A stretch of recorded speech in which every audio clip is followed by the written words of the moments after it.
অনেকেই জানতে চেয়েছেন যে জীবন ভাই আপনি রাউন্ড সিঁড়ির সমস্ত মাপজোকগুলো কিভাবে ঠিক রাখেন। হ্যাঁ দর্শক, আজকের ভিডিওতে দেখাবো কিভাবে সমস্ত মাপজোকগুলো আমি ঠিক রাখি। আপনারা দেখছেন ধাপের ভিতরের দিকে আমি রেখেছি 7.5 ইঞ্চি, কিন্তু বর্তমানে 1 ইঞ্চি কাট থাকার কারণে দেখা যাচ্ছে 6.5 ইঞ্চি। তবে যেটাই হোক না কেন প্রত্যেকটা ধাপই দেখছেন 1 ইঞ্চি 2 ইঞ্চি ডিফারেন্স তো দূরের কথা, মাত্র হাফ ইঞ্চিও ডিফারেন্স নেই। কারণ আমি যখন কাজ করি মনোযোগ সহকারেই কাজ করি, যার কারণে কোনো ডিফারেন্স রাখি না, সঠিক মাপে সঠিক নিয়মেই কাজগুলো করে থাকি। এখন দেখাবো বাহিরের দিকের মাপগুলো। আমি বাহিরের দিকে রেখেছি 16 ইঞ্চি, বর্তমানে 1 ইঞ্চি কাট থাকার কারণে দেখা যাবে 15 ইঞ্চি।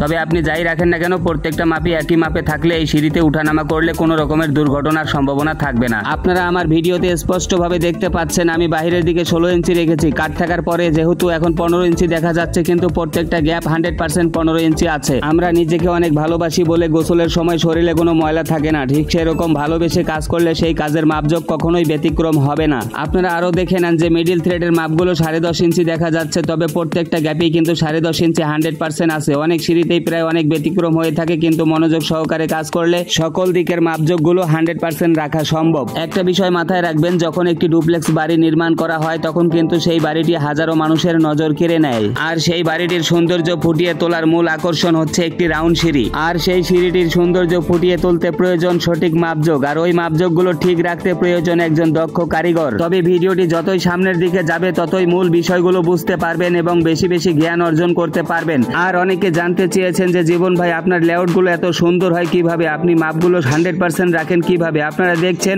আমি এখানে লেআউটগুলো দিচ্ছি, লেআউটগুলো অবশ্যই 100% যা দেখলেই বোঝা যাচ্ছে। তবে একটি লেআউটের মূল বিষয় হচ্ছে সিঁড়িটির চতুর্দিকে 4টা কোণা বের হয়, সেই কোণাগুলো 100% মাপগুলো ঠিক আছে কিনা সেটা বুঝে নিতে হয়। আমি ভিডিওর সাথে সাথে সবকিছু বলে দিচ্ছি, কারণ শুধু ভিডিও দেখলে বুঝতে পারবেন না আমি যদি কথা না বলি। আবার অনেকে জানতে চেয়েছেন যে জীবন ভাই রাউন্ড সিঁড়ির প্রথম ডাসা কিভাবে লাগাবো এবং কোন জায়গা থেকে লেবেল করব। তো যারা নিয়মিত আমার ভিডিও দেখেন তারা জানেন যে আমার চ্যানেলে কিছু ভিডিও আছে, সেখানে খুব সুন্দর করে বুঝিয়ে দেওয়া আছে যে রাউন্ড সিঁড়ির প্রথম ডাসা কোন জায়গা থেকে লেবেল করবেন এবং কতটুকু দূরে মারবেন। আমার ওই ভিডিওগুলো দেখে দেখে যেমন আব্দুর রহিম, রিপন রাজ, জাবেদ আহমেদ, হোসাইন আহমেদ এই ধরনের নাম না জানা অনেক মিস্ত্রি ভাই একটি রাউন্ড সিঁড়ি সুন্দরভাবে সঠিকভাবে করতে সক্ষম হয়েছে।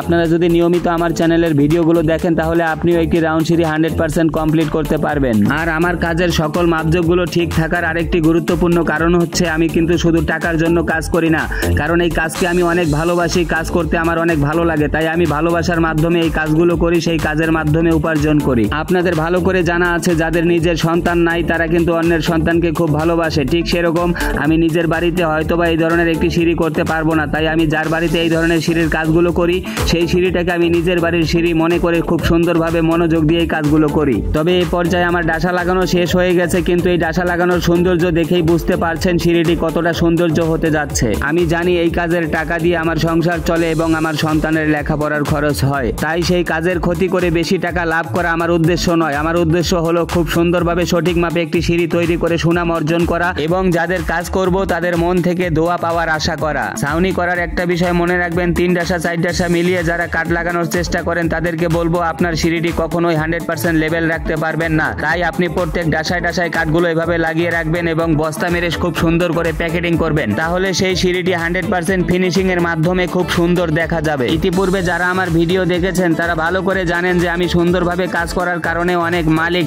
আবেগ আর খুশি রাখতে না পেরে আমাকে জড়িয়ে ধরে কান্না করেছেন। আপনারা আমার ভিডিওতে দেখছেন এ পর্যায়ে আমার প্রথম জালি রড বাঁধা শেষ হয়ে গেছে। এখানে কিন্তু মেইন রড দেওয়া আছে 12 mm, আর রডগুলো প্রত্যেকটা গ্যাপ আছে মাত্র 4 ইঞ্চিরও কম, এবং বাইন্ডারগুলো দেখছেন ভিতরের দিকে 4 ইঞ্চি, বাহিরের দিকে 6 ইঞ্চি। আর ডাবল জালি রড দেওয়ার পরে মেইন রডগুলো হবে 2 ইঞ্চি পরপর এবং বাইন্ডারগুলো হবে 2 ইঞ্চি পরপর। তবে এখন আমরা প্রায় ডাবল জালি রড বাঁধা শুরু করে দিয়েছি। এখন আমরা ডাবল জালি রডগুলো বাঁধার পরে আপনাদেরকে দেখাবো রডের কভারিংগুলো কত 100% সুন্দরভাবে রাখা সম্ভব।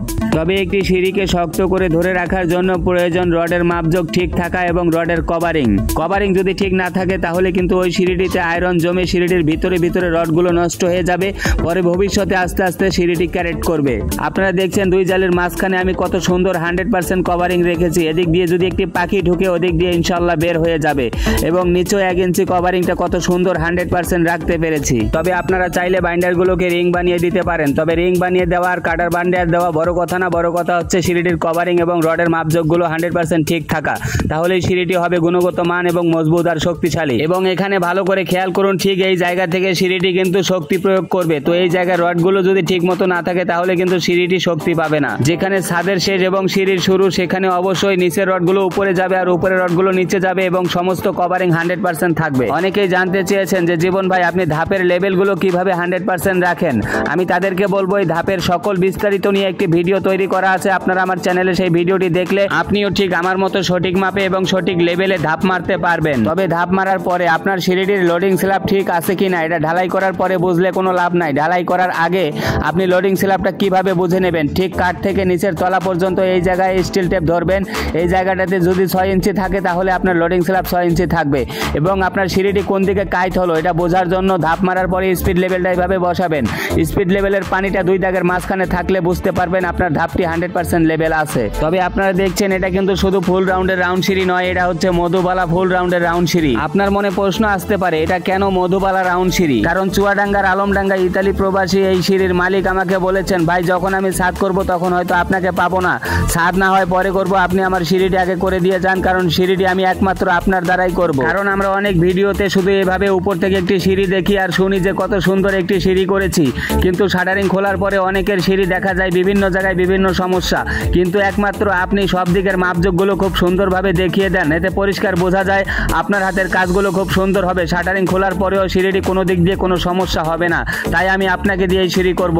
এবং উনি এই কাজ শেষে আমাকে 2000 টাকার বেশি বকশিশও দিয়েছেন। আর তিনি আমাকে বলেছেন, ভাই আপনি ছাদের আগেই এত সুন্দর একটি সিঁড়ি তৈরি করে দিয়েছেন, তাই আপনার হাতের কাজগুলো আমার কাছে মধুর মতো লাগে। তাই এখানে নিখুঁত কাজের মাধ্যমে তৈরি হয়েছে মধুবালা ফুল রাউন্ডের সিঁড়ি। আপনারা জানেন একটি রেডিমেড শার্ট কম দামে পাওয়া গেলেও কিন্তু সেলাই করা শার্টের মতো কখনোই ফিটিং হবে না, ঠিক সেরকম এই সিঁড়িগুলো অনেকেই তৈরি করতে পারে, কিন্তু সিঁড়ির মাপজোকগুলো ঠিক মতো রাখতে না পারলে সেই সিঁড়িটি দিয়ে উঠানামা করতে আরামদায়ক হয় না এবং সিঁড়িটির সৌন্দর্য ফুটে ওঠে না। তাই মিস্ত্রি ভাইদের বলছি কাজগুলো ক্রিটিক্যাল, এগুলোতে কখনো অবহেলা করবেন না। আর মালিকদের বলবো কিছু টাকা বাঁচাতে গিয়ে সিঁড়িটির সৌন্দর্য নষ্ট করবেন না। তো আজকে এ পর্যন্তই। কি মারাত্মক ভুলের কারণে আবারও একটি সিঁড়ি ভেঙে নতুন করে করতে যাচ্ছি, এই সিঁড়িটির সকল বিস্তারিত দেখার জন্য ডিএম জীবন আলী ইউটিউব চ্যানেলের সাথেই থাকুন। আর যারা আগে থেকেই চ্যানেলটিকে সাবস্ক্রাইব করেছেন তাদেরকে অসংখ্য ধন্যবাদ। আর যারা এখনো সাবস্ক্রাইব করেননি তাদেরকে বলবো শুধু এক সিঁড়ির কাজ শিখলে হবে না, তাই আগামীতে আরো নিত্য নতুন আকর্ষণীয় ডিজাইনের সিঁড়ির কাজের ভিডিও পাওয়ার জন্য অবশ্যই চ্যানেলটিকে সাবস্ক্রাইব করে সাথেই থাকুন। আর দেশের যে কোনো প্রান্ত থেকে যারা আমাকে দিয়ে সঠিক মাপে সঠিক নিয়মে সিঁড়ি তৈরি করতে চান তাদেরকে বলবো স্ক্রিনে দেওয়া নাম্বারে যোগাযোগ করুন। এই বলে শেষ করছি, সবাই ভালো থাকুন, সুস্থ থাকুন এবং আগামীতে সুন্দর বাড়ি সুন্দর সিঁড়ি করার স্বপ্ন দেখুন। আর আপনার সেই স্বপ্নকে বাস্তবায়ন করতে ডিএম জীবন আলী ইউটিউব চ্যানেলে যোগাযোগ করুন।